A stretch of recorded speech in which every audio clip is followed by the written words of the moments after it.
अरे आग लगे, ये भी कोई जिंदगी है। सुबह से चिल्लम चिल्ली पुकार सुन के मैं तो तंग आ गई हूँ।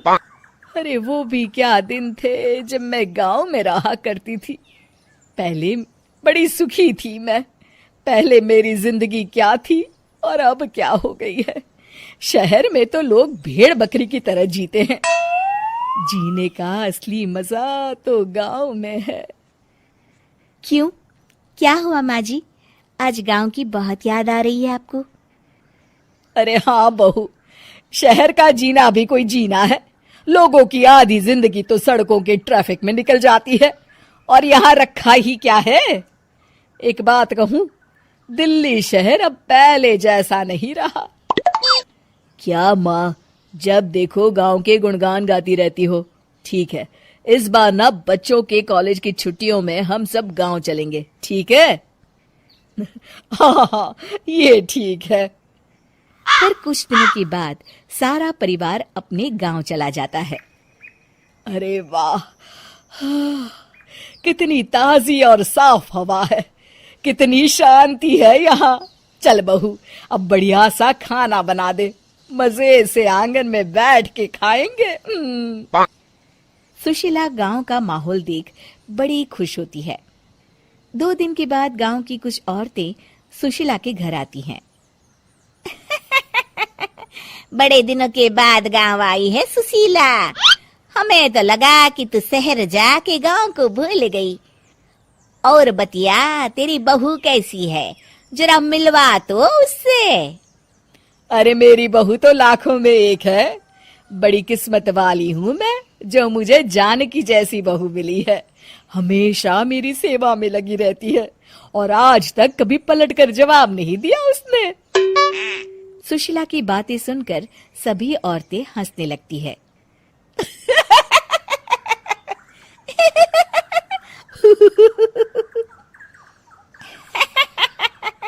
अरे कुछ भी बोले जा रही है। तबीयत तो ठीक है? तेरी बहू चांद से आई है क्या? क्यों बहनों, दुनिया की कोई भी बहू अच्छी होती है क्या? सब औरतें ममता की हाँ में हाँ मिलाती हैं।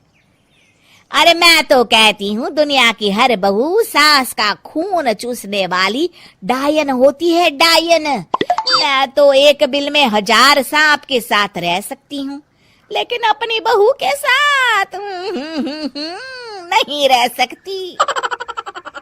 हाँ, तूने सही कहा। मेरी बहू तो तेरी बहू से भी 2 कदम आगे है। सब औरतों की बातें सुनकर ममता मन ही मन बड़बड़ाती है। अरे ये गांव सुधर गया, लेकिन औरतें नहीं सुधरी। अगर थोड़ी देर और इनकी बेवकूफी भरी बातें सुनूंगी तो मैं सच में पागल हो जाऊंगी। फिर सुशीला उन औरतों को घर से दफा कर देती है और राहत की सांस लेती है।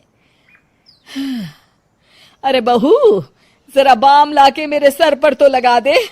उन औरतों की फालतू बातें सुनकर मेरा सर चकरा गया है। इस गांव की औरतों का तो भगवान ही मालिक है।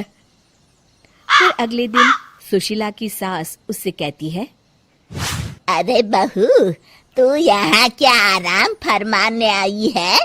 आखिर ये तेरा ससुराल है। चल चल, घर के कामों में हाथ बटा। शहर में कुछ काम धाम तो करती नहीं है। जरा अपने आप को तो देख, कितनी मोटी हो गई है।